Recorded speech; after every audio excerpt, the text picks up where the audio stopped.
আজকে আবার 2025 সালে এসে সরকারের যে ক্রাইটেরিয়া আছে এমপি ভর্তি ক্রাইটেরিয়া, সেই সমস্ত ক্রাইটেরিয়া পূরণ করেছি, আবেদন করেছি। সেখানে আজকে প্রায় 2 মাস অতিবাহিত হলেও আজ পর্যন্ত সে এমপির মুখ দেখে নাই।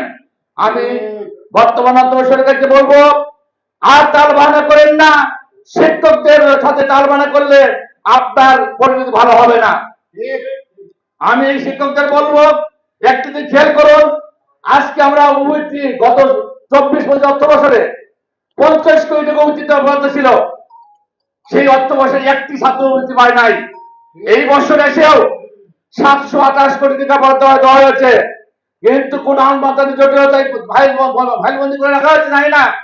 আমি সরকার আমাদের হুঁশিয়ারি করে বলতে চাই, আগামী 14 সেপ্টেম্বর আমরা খালি হাতে আসবো না।